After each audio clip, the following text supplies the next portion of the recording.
Friends, board पे मैंने आपको एक प्यारा दिया है, स्टोरी का प्यारा है, an old man and his 4 sons. क्या आप मुझे यह स्टोरी अंग्रेजी में बिना देख के बता सकते हो? क्या आप हर एक लाइन का ट्रांसलेशन कर सकते हो? इट मीन्स हिंदी में आप ट्रांसलेशन कर सकते हो, या आप वैसा वर्सा भी कर सकते हो।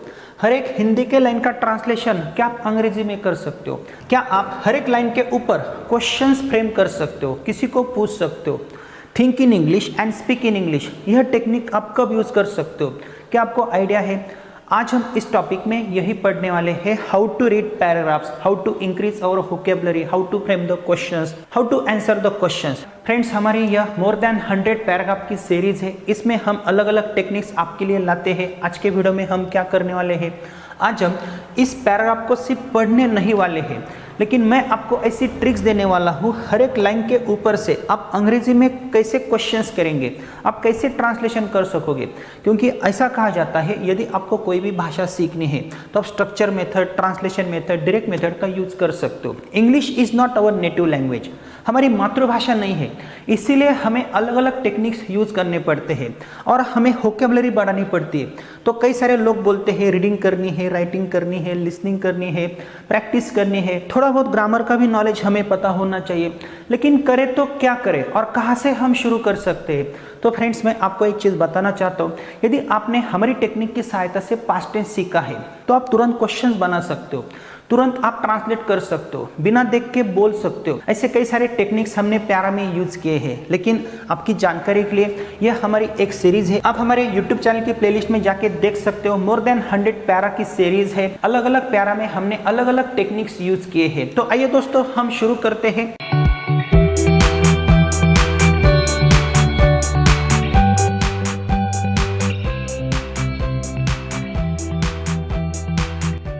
यहाँ पे एक प्यारा दिया है, an old man and his 4 sons.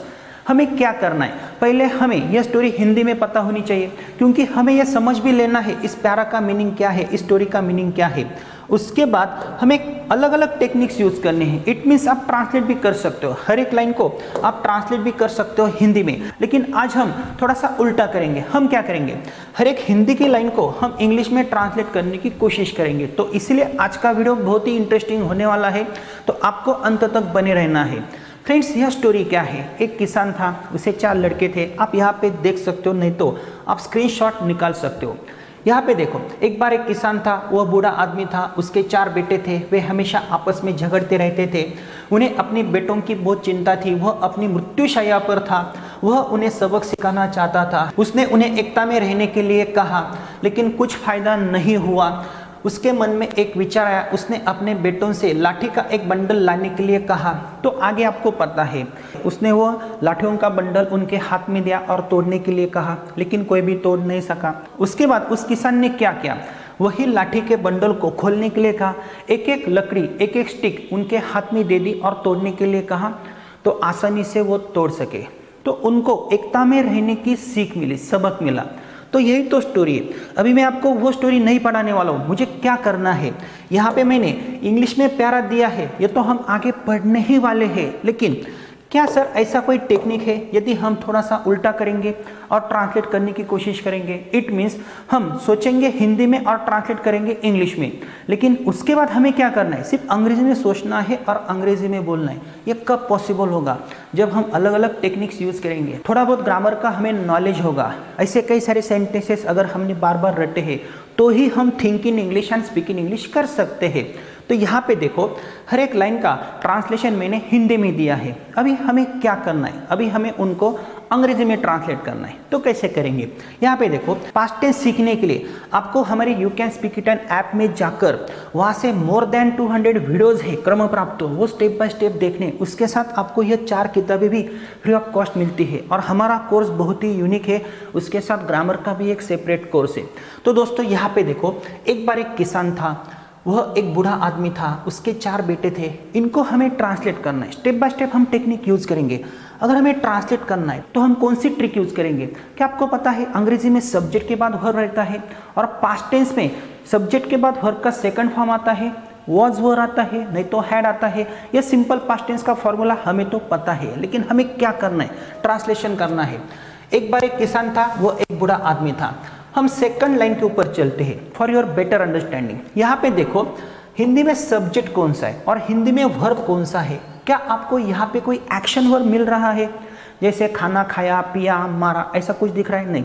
तो आपको एक वर्ब मिल रहा है, वो है था, थी, थे। आगे के जो सेंटेंसेस है आगे आप देख सकते हो, यहाँ पे उसने उन्हें एकता में रहने के लिए कहा। यहाँ पे था, थी, थे नहीं है। इट मीन्स यहाँ पे आपको सिंपली एक्शन दिख रही है और यहाँ पे आपको क्या हो रहा है, ये सिर्फ स्टेटस दिख रही है। तो मैं आपको एक ट्रिक देता हूँ। अगर था, थी, थे आता है, मोर देन 90% सेंटेंसेस में अगर था, थी, थे आता है, कर्ता के बाद या तो हम वाज वर्ब का उपयोग कर सकते हैं, नहीं तो हम हैड का उपयोग कर सकते हैं। अभी आपको आगे क्या करना है, देखो यहाँ पे सब्जेक्ट कौन सा है, ही मीन्स वह किसान। उसके बाद था को हम क्या बोलेंगे, या तो वाज वर्ब नहीं तो हैड बोलेंगे, लेकिन ही को लगेगा हैड या वाज। लेकिन आगे क्या है, बूढ़ा आदमी, एक बूढ़ा आदमी। बूढ़ा आदमी के लिए हम क्या कहेंगे, ओल्ड मैन, ओल्ड मैन। तो यहाँ पे कंस्ट्रक्शन ऐसा होता है, ही हैड ओल्ड मैन या ही वॉज ओल्ड मैन, तो यहाँ पे ही वॉज ओल्ड मैन ऐसा आता है। लेकिन यहाँ पे एक आर्टिकल आएगा, ही वॉज एन ओल्ड मैन, तो यहाँ पे हैड नहीं आएगा, ही वॉज एन ओल्ड मैन। तो मैंने कौन सी ट्रिक यूज की, अगर मुझे था, थी, थे मिल रहा है तो मैं सब्जेक्ट के बाद या तो वॉज वर्ब लूंगा नहीं तो हैड लूंगा। मैं देखूंगा सेंटेंसेस में, अगर मुझे एक्शन वर्ब मिल रहा है तो मैं वॉज वर्ब और हैड का उपयोग नहीं करूंगा। यहाँ पे देखो, एक बार एक किसान था, यहाँ पे एक बार को छोड़ देते हैं, एक किसान था, लेकिन यहाँ पे सब्जेक्ट आपको नहीं मिल रहा है, वहां पे एक किसान था। आपको यहाँ पे थोड़ा सा डिफिकल्ट लगेगा, लेकिन अंग्रेजी में ऐसा कहा जाता है, once upon time there was a farmer. लेकिन एक किसान था, इट मीन्स वहां पे एक किसान था, तो वहां पे के लिए आप क्या बोलेंगे, देयर। तो देयर के बाद मैंने वाज का उपयोग किया, देयर हैड अ फार्मर मैं ऐसा नहीं कहूंगा। आगे देखिए, उसके 4 बेटे थे, उसके 4 बेटे थे, आपको था, थी, थे मिल रहा है, लेकिन सब्जेक्ट कौन सा है, उसके, इट मीन्स उस किसान के। तो यहाँ पे आपको सब्जेक्ट यूज करना है ही। यहाँ पे वॉज आएगा नहीं तो हैड आएगा। 4 बेटे, 4 सन्स, तो सेंटेंस ऐसा हो सकता है, ही वॉज 4 सन्स या ही हैड 4 सन्स। कौन सा मैंने सुना है, ही हैड 4 सन्स, ये सुनने में अच्छा लगता है। उसके पोजीशन में थे, उसके पास 4 बेटे थे, उसको 4 लड़के थे। आगे देखें, वे हमेशा आपस में झगड़ते रहते थे। अभी यहाँ पे आपको एक एक्शन मिल रही है, झगड़ना। झगड़ने के लिए अंग्रेजी में क्या कहते हैं, quarrel। तो यहाँ पे था, थी, थे है, लेकिन आपको एक्शन वर्ब मिल रहा है और वे, यह सब्जेक्ट किसका है, 4 लड़कों का सब्जेक्ट है, तो अंग्रेजी में हम बोलेंगे दे। उसके बाद आपको इस सेंटेंस में झगड़ने के लिए क्या कहेंगे, quarrel। तो यहाँ पे आपको quarrel लिखना है और उसके बाद हमेशा के लिए आपको ऑलवेज बोलना है। देन आफ्टर आपस में कैसे कहेंगे, ये हम बाद में देखेंगे। लेकिन अंग्रेजी में सब्जेक्ट के बाद तो वर्ब आता है, दे quarreled every time, they always quarreled with each other, ऐसा सेंटेंस हो सकता है। लेकिन मैंने ट्रिक कौन सी यूज की, यहाँ पे सब्जेक्ट के बाद डायरेक्टली मैंने वर्ब लिया, दे quarreled। यदि आपने शुरू में ऐसा भी बोला तो भी चलेगा, लेकिन ऑलवेज के लिए आप यूज करेंगे हमेशा, they always quarreled with one another. तो नेक्स्ट लाइन हम देखते हैं, उसे अपने बेटों की चिंता थी, उसे चिंता थी, इट मीन्स उस फार्मर को चिंता थी। तो यहाँ पे सब्जेक्ट हमें मिल गया, थी, यहाँ पे थी आया है, लेकिन देखते हैं यहाँ पे कोई एक्शन वर्ब है क्या, कुछ भी एक्शन वर्ब मुझे नहीं मिल रहा है। तो यहाँ पे था, थी, थे के लिए मैं वॉज यूज करूंगा, ही वॉज। चिंता, वरीड, अपने बेटों के, तो कुछ वर्ड्स मुझे आ सकते हैं ना, तो मैं ऐसा बोल सकता हूँ ना, he was very much worried about his sons. तो कुछ सेंटेंसेस ऐसे हो सकते हैं, लेकिन सब्जेक्ट के बाद वर्ब आता है, मैं वॉज वर्ब का उपयोग कर रहा हूँ, मैं हैड का उपयोग कर रहा हूँ। क्रियापद का दूसरा फॉर्म मुझे लेना है, ये मुझे सिंपल पास्ट टेंस में ध्यान में रखना है। छोटे छोटे ट्रिक्स है, देखो, वह अपनी मृत्युशैया पर था, वह था, अंग्रेजी में सब्जेक्ट के बाद वर्ब है, तो वह था, इसके लिए आप क्या बोलेंगे, ही वॉज, इट मीन्स वो किसान, ही वॉज। मृत्युशैया पर इट मीन्स मृत्यु के बेड पर था, ऑन द डेथ बेड। आगे आप लिख सकते हो, थोड़ा थोड़ा आप कंसिडर कर सकते हो, नहीं भी आता है तो आपको टेंशन लेने की जरूरत नहीं है, क्योंकि आगे हम पूरा पैरा पढ़ने वाले हैं। देन आफ्टर, वह उन्हें सबक सिखाना चाहता था। अभी सबक सिखाने के लिए हम अंग्रेजी में क्या कहते हैं, जैसे मैं अगर आपको बोलता हूँ, I want to teach you a lesson, it means मुझे आपको सबक सिखाना है, लेकिन यहाँ पे सबक सिखाना चाहता था, तो यहाँ पे आपको एक्शन वर्ब मिल रहा है। सबक सिखाना चाहता था को आप बोलेंगे wanted to teach a lesson. Want आप नहीं बोलेंगे क्योंकि सिंपल पास्ट टेंस में वर्ब का सेकंड फॉर्म होता है। तो सब्जेक्ट कौन सा है? ही। उसके बाद वॉज वर्ब नहीं आएगा, तो यहाँ पे ही वांटेड टू टीच। उन्हें के लिए हम देम यूज करेंगे। He wanted to teach them a lesson. Lesson it means सबक। आगे देखते, उसने उन्हें एकता में रहने के लिए कहा। उसने उन्हें एकता में रहने के लिए कहा। यहाँ पे आप कंफ्यूज हो सकते हो, सब्जेक्ट कौन सा है और यहाँ पे एक्शन वर्ब आपको मिल रहा है क्या? था थी थे है क्या? नहीं है। लेकिन कहा, उसने कहा, इसका ट्रांसलेशन आप अंग्रेजी में कैसे करोगे? सिंपल है, ही टोल्ड, आस्क, रिक्वेस्टेड, ऐसे कई सारे वर्ब्स आप यूज कर सकते हो। उसने कहा, उन्हें, देम। एकता में रहने के लिए, एकता में रहने के लिए आप क्या कहोगे? To live in unity. ठीक है, आपको आगे का नहीं आएगा, लेकिन आपको यह बेसिक फॉर्मेशन तो आ रहा है। आगे देखते, उससे एक विचार आया। विचार आने की क्रिया हुई। यहाँ पे था थी थे नहीं है। अंग्रेजी में कभी कभी बोलते मेरे मन में एक कल्पना आई, उसके मन में एक आइडिया आई, तो हम कैसे बोलेंगे? यहाँ पे देखो, उसे इट मीन्स उस किसान को, ही, विचार आया मतलब विचार मिला, आइडिया मिली, तो उसके लिए हम एक्शन वर्ब का यूज करेंगे, गेट, गॉट, गॉट। तो गॉट क्या है? यह सिंपल पास्ट टेंस है, वर्ब का सेकंड फॉर्म है। ही गॉट एन आइडिया। ठीक है, कुछ सेंटेंसेस आपको डिफिकल्ट लगेंगे, लेकिन यहाँ पे आपको इतना तो पता चला, यह एक एक्शन है। उसने अपने बेटों से लाठी का एक बंडल लाने के लिए कहा। ठीक है, इतना बड़ा सेंटेंस है। सब्जेक्ट और वर्ब इतना ही ढूंढो। सब्जेक्ट कौन सा है? उसने और कहा। तो उसने के लिए आप क्या यूज करोगे? ही। और कहा के लिए आप क्या यूज करोगे? ही आस्क्ड या टोल्ड। ही टोल्ड अपने बेटों से, हिज सन्स, लाठी का एक बंडल लाने को, लाठी का एक बंडल लाने को, लाने के लिए हम क्या बोलेंगे? To bring. ही टोल्ड या ही आस्क्ड या he ordered his sons to bring a bundle of sticks. ठीक है, थोड़ा थोड़ा मुझे आ रहा है, आगे का नहीं भी आ रहा है तो आप टेंशन मत लो। तो यहाँ पे मैं कौन सा टेक्निक यूज कर रहा हूँ आपको ध्यान देना है। सब्जेक्ट, उसके बाद आपको वर्ब कंसिडर करना है। आगे का कंस्ट्रक्शन थोड़ा सा नहीं भी आएगा। उसने बुलाया, अंग्रेजी में आप कैसे बोलोगे? He called. यहाँ पे देखो, he called.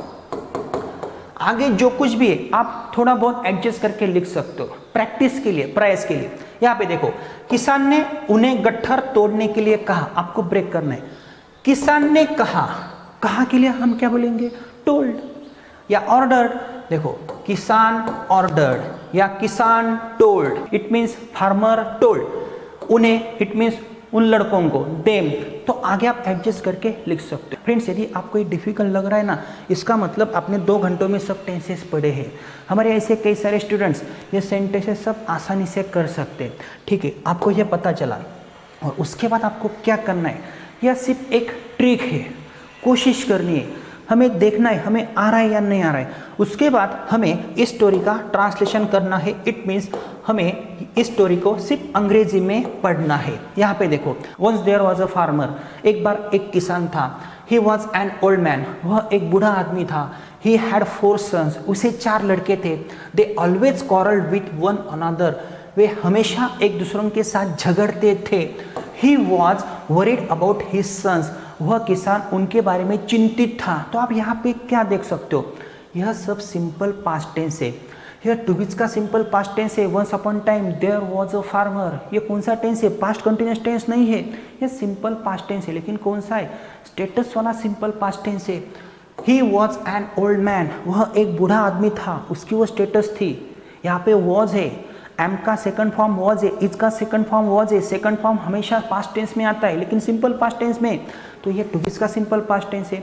He had 4 sons, उसे 4 लड़के थे, यह भी सिंपल पास्ट टेंस है, लेकिन पोजीशन वाला, टू हैव्स वाला सिंपल पास्ट टेंस है। दे always quarrelled with one another, यहाँ पे एक्शन है, यह सिंपल पास्ट टेंस है, लेकिन एक्शन वाला सिंपल पास्ट टेंस है। क्या आपने टेंसेस सीखे, टेंसेस पढ़े हैं? तो जब आप पढ़ते हो तो आपको स्टेप बाय स्टेप ऐसे भी ट्रिक्स यूज करने पड़ते हैं। आगे हम देखते हैं, he was on his death bed, वह अपनी मृत्युशैया पर था। He wanted to teach them a lesson, उसे उनको एक सबक सिखाना था। ही आस्क्ड देम, उसने उनसे कहा, टू लिव इन यूनिटी, एकता में रहो, यूनिटी में रहो। बट इन वेन, यह एक फ्रेज है, कुछ फायदा नहीं हुआ, सब व्यर्थ गया। ही गॉट एन आइडिया, उसे एक आइडिया मिली, उसके मन में एक विचार आया।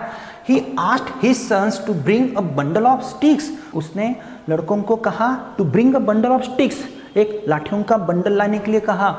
ही called his sons one by one, और एक एक सन को, एक एक लड़के को उसने बुलाया। And asked them to break the bundle, पूरा बंडल तोड़ने के लिए कहा। आस्क्ड का मतलब होता है कहा, but no one could do that, लेकिन कोई भी वैसा नहीं कर सका। इट मीन्स बंडल को नहीं तोड़ सका। तो आप यहाँ पे जो व्हाइट लाइन में देख रहे हो ना, यह सिंपल पास्ट टेंस है, सिर्फ यहाँ पे यह कंस्ट्रक्शन मॉडल का है। Then he ordered his sons, then उसने ऑर्डर किया, आदेश दिया, टू अनटाई द बंडल, उस बंडल को अनटाई करना है। टाई का ऑपोजिट अनटाई, खोलना है। Now each one of them could break the sticks, अभी हर कोई एक स्टिक को तोड़ सका। ही एडवाइज हिज सन्स, उसने लड़कों को सलाह दी, advised to live like a bundle of sticks, आप भी बंडल ऑफ स्टिक की तरह रहो। इफ दे क्वारल्ड, अगर वो झगड़ा करते हैं, पीपल कुड हार्म देम, लोग उनको हार्म करेंगे, ईजा पहुंचाएंगे। The sons promise to live unitedly, उसके बाद लड़कों ने प्रॉमिस किया हम एकता में रहेंगे। तो अभी मुझे यह स्टोरी आपको बिना देख के बोल के बतानी है। कंसिडर करो मैं आपके जैसा हूँ, जो कुछ भी मैंने पढ़ा है, पहले हिंदी में पढ़ा है, पहले प्यारा पढ़ा है, अभी मेन वर्क मेरा शुरू होने वाला है। यह स्टोरी मुझे बिना देख के आपको बतानी है। तो मैं कौन सी ट्रिक यूज़ करूँगा? मैं डायरेक्टली तो think in English and speak in English नहीं कर सकता। जब मैं यह स्टोरी बार बार बोलूँगा, तब जाके मैं think in English and speak in English कर सकता हूँ। कुछ सेंटेंसेस मैंने पढ़े हैं, रटे हैं, ट्रांसलेशन मेथड भी मैंने यूज़ की है, कुछ स्पेलिंग्स भी मुझे आते हैं, इनके मीनिंग्स भी मुझे पता है। लेकिन जब मैं आपको बताने जाऊँगा तब मुझसे गलतियाँ हो सकती है। लेकिन एक बार, दो बार, तीन बार, चार बार जब मैं आपको बोलूँगा या किसी को बोल के दिखाऊँगा, तब यह स्टोरी मुझसे परफेक्ट हो सकती है। तो मैं ट्रिक कौन सी यूज़ करूँगा? चलो मैं आँख बंद करता हूँ। एक बार एक किसान था, once upon time there was a farmer, वह एक बूढ़ा आदमी था। He was an old man, उसे 4 लड़के थे। ही हैड 4 सन्स, वे हमेशा एक दूसरों के साथ झगड़ा करते थे। They always quarrelled with one another. देखो तो मैं कौन सी मेथड यूज़ कर रहा हूँ? मैं ट्रांसलेशन मेथड यूज़ कर रहा हूँ। इसलिए वो किसान चिंतित था। So the farmer was very much worried. एक दिन उसके मन में एक कल्पना आई। One day he got an idea. देखो तो यह सेंटेंसेस में ट्रांसलेट कर रहा हूँ। उसने उनको कहा, he told them to break a bundle of sticks. तो यह सेंटेंस है, जब मैं करता हूँ तो कुछ हद तक मैं ट्रांसलेशन मेथड का भी यूज़ करता हूँ। तो जब मैं यह सेंटेंसेस बार बार बोलूँगा, उसके बाद मैं अंग्रेजी में ही सोचूंगा, अंग्रेजी में बोलूँगा। Once upon a time there was a farmer, he was old man, he had 4 sons, they always quarreled with one another। देखो तो मैं think in English and speak in English कर रहा हूँ, लेकिन शुरू में मुझे कुछ मेथड्स यूज़ करने पड़ते हैं। तो ऐसे ही मोर देन स्टोरीज यदि आप हमारी टेक्निक की सहायता से पढ़ते हो तो आपको बहुत ही अच्छा रिजल्ट आ सकता है। तो इसलिए दोस्तों मैं आपसे क्या कहता हूँ, यदि आपको ये डिफ़िकल्ट जा रहा है तो तुरंत आप हमारा ऐप इंस्टॉल करो। हमारे ऐप में जाकर आप 60 to 90 डेज का स्पोकन इंग्लिश का कोर्स परचेज कर सकते हो 4 किताबों के साथ। इसी प्रकार दोस्तों हमारे ऐप में एक ग्रामर का भी बहुत अच्छा कोर्स है, और ग्रामर का कोर्स किसी भी एग्जाम में अच्छे मार्क्स प्राप्त करने के लिए अत्यंत उपयुक्त है। तो आगे भी आपको बने रहना है। मोर देन टेक्निक्स हम आपको पैरा के देने वाले हैं, लेकिन इसके लिए टेंसेस आपको हमारी टेक्निक की सहायता से पढ़ने हैं और स्टेप बाय स्टेप आगे जाना है।